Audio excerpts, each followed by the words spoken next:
Hello everyone, this is Musty and welcome to another video, and today we are going to be doing the King review of Bioshock. Now, before anyone gets confused, this is the first Bioshock, not the second one or Bioshock Infinite. This is the first Bioshock. So, Bioshock is a really, really good game.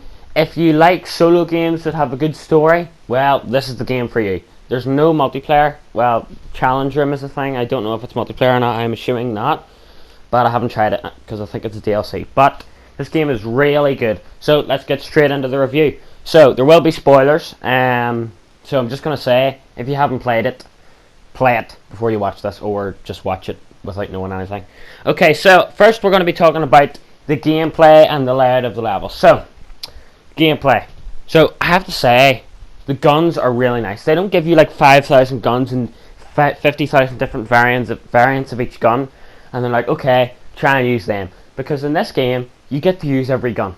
You use your machine gun for the people, and then the pistol when that runs out of ammo, and then the grenade launcher for the big daddies, and then you get to use all your guns, and that's really good. Plasmids, okay, these are tasty.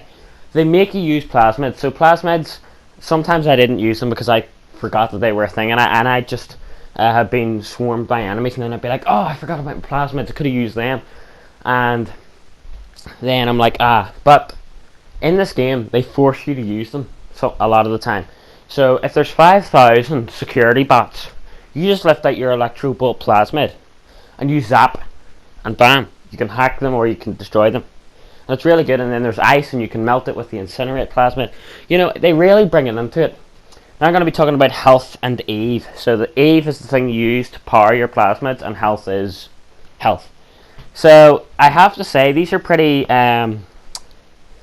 they're pretty good, the levels they give you, and I like the way they let you increase them over time and then decrease them towards the end of the game, and then you can bring it back. I really like what they did there about like injecting some blue stuff into your system, and then medkits is just a medkit. Now, little sisters, now this is a cool part of the game that I like. So you can either harvest, leave them alone, or rescue them after you've killed the big daddy. So it's like a mini boss each level, and I really like it. And you get to decide your fate, and that's where the two different endings come from. How you deal with the little sisters. There might be three endings, like if you do half harvest, half rescue. But I got the all rescue because you still got enough Atom. Oh, Atom is the currency for buying plasmids, upgrading plasmids, having more slots for plasmids. So there you go. Now, research. Now you get a camera towards the start of the game, and you can research enemies. Now, I did not like research at all. I thought it was cool, but it took too long to research one person. Throughout the entire time playing the game, I only got to fully research one person, and I was taking billions of photos of all of them. Every time I saw an enemy, I'd take a picture, and then shoot them a little bit, and then take a picture of their dead body, because you still get points for their dead body if it's still looking like their body. So I didn't really like research, but I thought it was a cool idea. Upgrades. Now, upgrades are amazing. I loved what they did with it. So, like, instead of just, oh yeah, once you get this weapon to level 5, you can upgrade it. No, it tells you when you can upgrade. So it's like, oh, if you find an upgrade station, upgrade. Or for the plasmids, which are the zappy things, or the fiery things, you can go to a station and use your Atom, which you get from the little sisters, to buy upgrades. So it tells you when you can use it. Like, you can't just upgrade it. Let's say you stay in the starting area and you just keep killing enemies and upgrading your weapons. You won't have in a game where weapons can be upgraded through usage, you can't do that. You have to go to these stations. So I like the way they did that. Hacking. Okay, hacking. Hacking is amazing and terrible at the same time. I'm going to say it's 60% good hacking, because it's fun. At the start it was pretty fun because I found it really easy, and I'm like, oh man, is this meant to be difficult? But there was one time where it was impossible to get the thing hacked. So when you do hacking, there's the start and there's the end, and you need to put pipes to the start to the end of the flow of electricity or some green liquid, And there was one point where there was alarm things and block things. So there's, I don't know what's the difference between them, because I didn't need to know, because I always succeeded or just failed immediately if they got in my way. So if you can't get past them without a perk, and a perk is like a plasmid, because you buy it at the plasmid station, or a tonic. Yeah, a tonic and a plasmid. Yeah, a tonic is like the perk, and the plasmid is the zappy thing that you use. So yeah, at the start I really liked that I hacked every robot and security bot, but towards the end I was so bored that I didn't hack at all. I didn't even hack the vending machines to get lower prices. Oh yeah, you can do that. There's vending machines and stuff, and if you hack them, you can get better prices and more stuff, more ammo or whatever you're buying. So I really like that. There's also you invent machines, which I think was pretty cool. So you gather up materials and then you invent ammo. Well, you're not really inventing it because it's already invented, but it's called inventing. You're basically making something that you already know how to make, but you can't make it until you've collected it before. So you're not really inventing, which I think is strange, but you haven't collected some things. Okay, you're inventing some things, but not inventing other things. So I think those machines are pretty cool, and you can also hack them, so you have to use less materials. So it's pretty cool. Okay, now the final boss fight. If you haven't played the game and you're just listening up to here, stop now. Okay, I'm going to say this thing about the final boss fight, and the final boss fight was easy. I did it on my first try, and I have to say, it was easier than taking down a big daddy. It was so easy. Like, I don't know whether it was because I had so much ammo, or whether I was in a big daddy suit at the end, or what, because it was just so easy, and I didn't really, I don't know, I didn't like the boss fight at the end, so I didn't really like that. So now we're going to be talking about customization and collecting. So this part of the game, there wasn't really much. I've got down audio files. So audio files are probably the only proper collectible in the game. I can't really think of anything else. You could say Health and Eve is collectible, but there's no thing saying, oh yeah, you have to collect them all. So audio files, there's a lot of them. They tell good stories. It's just showing you, sticking like tiny pieces of the story together to know what Rapture was like before the collapse.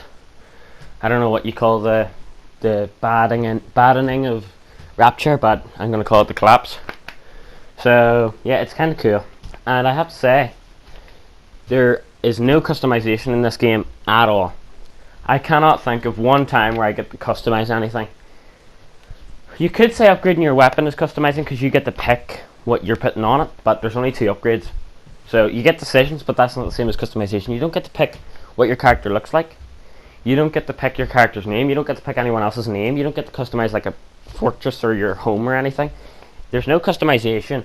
And, you know, I wasn't kind of missing out on customization, because I feel like too many games rely on it as a way to entertain the person. Like, oh yeah, look, you can build your own house. And it's like, yeah, I've done this on 50,000 other games. I don't need to do it. So this game relies on the gameplay and the story, which I really like. So now we're going to be talking about the story. Now, if you haven't played this, I would get out of this video right now. I've basically already spoiled the boss fight, but I didn't really say who it was, so kind of it's illegal to be here. So, story. I have to say that the story was kind of simple. It was so many stories are like this setup that you've got here, but they did it in a nice way. So the story is, you start in, this guy's helping you along. He's saying, oh yeah, take down the big man because he killed my family in a submarine. And then you take down the big man, and then he's like, the way they brought in the simple story was good. So they brought it in, the simple story. No, they brought in oh yeah, since it's a simple story, they brought the twist in pretty well, because when you go to the last guy to kill him, he's like, he's saying, would you kindly do this, and he keeps repeating the word, the phrase, would you kindly, and then you're thinking to yourself, yeah, he says that all the time. Atlas always says that. And then you kill the guy because you think that he actually did kill Atlas's family. And then Atlas reveals that he's the killer, and he's like, oh, thanks for all this good stuff. And I'm like, oh, classic. Your friend turns into an enemy, and the enemy turns out to be kind of a good person. But this enemy in this one was kind of alright. So, you know. And I have to say, the end of the game was trash because you're just running about, scrounging for ammo, and just, you know, doing all that bits and pieces. You're always low on everything. Low on medkits, low on Eve, low on money, low on everything. I don't know how that works, but for some reason, by the end of the game, you are scrounging for everything. So I have to say, this game is amazing. The story was pretty good. It's a simple story, but the twist is amazing. They brought it in so well. Normally it's just like, oh yeah, Jim's a bad person because he does something that annoys you. No, but he just goes back to when he was nice and shows you the Good Place reference. If you haven't watched it, I'm not going to say anything, but if you've watched The Good Place, you probably know what I mean. It's kind of the same like that. End of season 1. But overall, I'm going to give this game an 8 out of 10 because it's amazing. The story, I like the way they brought in the twist, but you know, the end was pretty trash. After that bit where you kill Andrew Ryan, it's kind of like, do I want to do this? Do I not want to do it? It was alright, I have to say, but it could have been done a lot better. So, yeah, if you disagree with me, then go down and say why, and then I will look and be like, I'm still right.